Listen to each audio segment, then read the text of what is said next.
प्रिय मित्रों, ज्ञान प्रवाह द्वारा बाल राम कथा के इस अंक में आपका स्वागत है। कथा प्रारंभ करने से पहले आप सभी लोग इस चैनल को लाइक एवं सब्सक्राइब कर लीजिएगा, साथ ही बेल आइकन दबा लीजिएगा, जिससे आने वाली वीडियोस की जानकारी आपको मिलती रहे। तो प्रस्तुत है कक्षा 6 के लिए हिंदी की पूरक पाठ्य पुस्तक बाल राम कथा का पंचम पाठ चित्रकूट में भरत, प्रथम भाग वाचन, खंड 1। कथा सुनते हैं। भरत कैकेयी राज्य में थे। अपने ननिहाल में अयोध्या की घटनाओं से सर्वथा अनभिज्ञ, लेकिन वे चिंतित थे।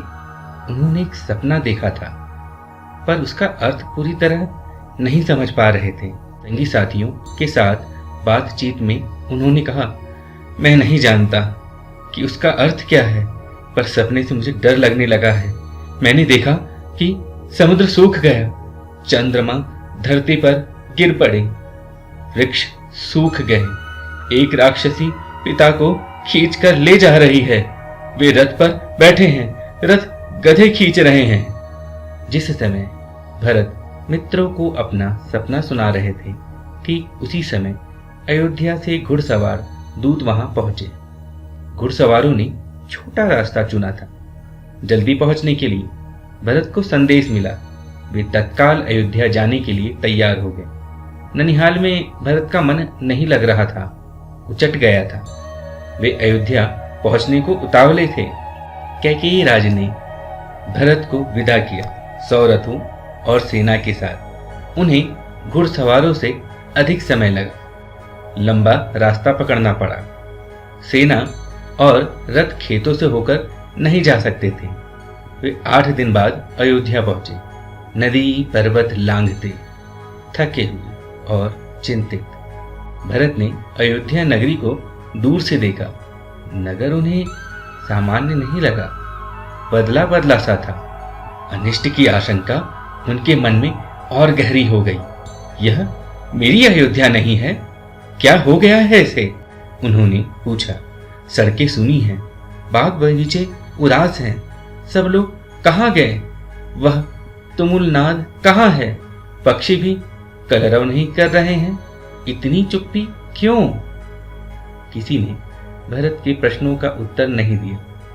नगर पहुंचते ही भरत सीधे राजभवन गए, महाराज दशरथ के प्रासाद की ओर। महाराज वहां नहीं थे। फिर वे कैकेयी के महल की ओर बढ़े। मां ने आगे बढ़कर पुत्र को गले लगा लिया, परंतु भरत की आंखें पिता को ढूंढ रही थी। उन्होंने मां से पूछा, पुत्र, तुम्हारे पिता चले गए हैं वहां जहां एक दिन हम सबको जाना है। उनका निधन हो गया। भरत यह सुनते ही शोक में डूब गए, पछाड़ खाकर गिर पड़े, विलाप करने लगे। मां कैकेयी ने उन्हें उठाया, ढांढस बंधाया, कहा, उठो पुत्र, यशस्वी कुमार शोक नहीं करते। तुम्हारा इस प्रकार दुखी होना उचित नहीं है, राजगुणों के विरुद्ध है। अपने को संभालो। क्या से क्या हो गया?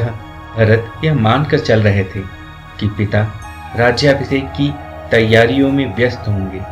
सब कुछ उल्टा हो गया। उन्होंने मेरे लिए कोई संदेश दिया?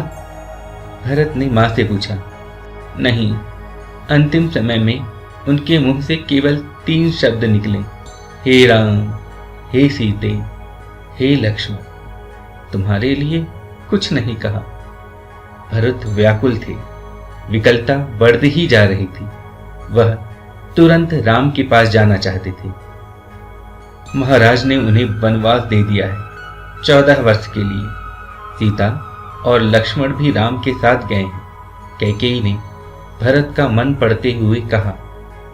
वह जानती थी कि भरत यहां से सीधे राम के पास ही जाएंगे, परंतु वनवास क्यों? भ्राता राम से कोई अपराध हुआ? राम ने कोई अपराध नहीं किया। महाराज ने उन्हें दंड भी नहीं दिया। इसके लिए मैंने महाराजा दशरथ से प्रार्थना की थी। मुझे तुम्हारे हित में यही उचित लगा। मैं तुम्हारा अहित नहीं देख सकती थी, कैकेयी ने कहा। वरदान की पूरी कथा सुनाते हुए उन्होंने कहा, उठो पुत्र, राजगद्दी संभालो। अयोध्या का निष्कंटक राज्य अब तुम्हारा है। भरत अपना क्रोध रोक नहीं सके, चीख पड़े, यह तुमने क्या किया माते? ऐसा अनर्थ, घोर अपराध, अपराधनी हो तुम। वन तुम्हें जाना चाहिए था, राम को नहीं। मेरे लिए यह राज अर्थहीन है। पिता को खोकर, भाई से बिछड़कर नहीं चाहिए मुझे ऐसा राज्य। इस बीच मंत्रीगण और सभासद भी वहां आ गए। भरत बोलते रहे, तुमने पाप किया है माते। इतना साहस कहां से आया तुम में? किसने तुम्हारी बुद्धि भ्रष्ट की? उल्टा पाठ किसने पढ़ाया? यह अपराध अक्षम्य है। मैं राजपद नहीं ग्रहण करूंगा। तुमने ऐसा सोचा कैसे?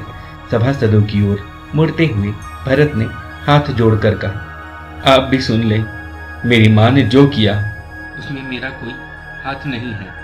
मैं राम की सौगंध खाकर कहता हूं, मैं राम के पास जाऊंगा, उन्हें मना कर लाऊंगा, प्रार्थना करूंगा कि वे गद्दी संभाले, मैं दास बनकर रहूंगा। भरत बहुत उत्तेजित हो गए, स्वयं पर नियंत्रण नहीं रख सके। बोलते बोलते उनकी सांस उखड़ने लगी। वे चकराकर धरती पर गिर पड़े। सुध-बुध लौटी तो भरत रानी कौशल्या के महल की ओर चल पड़े। उनसे लिपटकर बच्चों की तरह बिलख कर रोए। उनके चरणों में गिर पड़े। कौशल्या आहत थी। उन्होंने कहा, पुत्र, तुम्हारी मनोकामना पूरी हुई। तुम जो चाहते थे हो गया। राम अब जंगल में है। अयोध्या का राज तुम्हारा।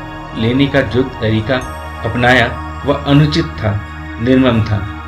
तुम राज करो पुत्र, पर मुझ पर एक दया करो, मुझे मेरे राम के पास भिजवा दो। भरत ने रानी कौशल्या से क्षमा मांगी, सफाई दी। रानी कैकेयी के व्यवहार पर ग्लानि व्यक्त की। कहा, राम मेरे प्रिय अग्रज हैं, मैं उनका अहित सोच भी नहीं सकता। मैं निरपराध हूं। कौशल्या ने भरत को क्षमा कर दिया, उन्हें गले से लगा लिया। भरत सारी रात फूट फूट कर रोते रहे।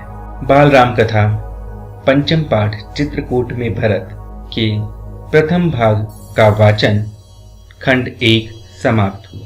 खंड द्वितीय में आगे की कथा के साथ मिलेंगे। तब तक के लिए नमस्कार, धन्यवाद।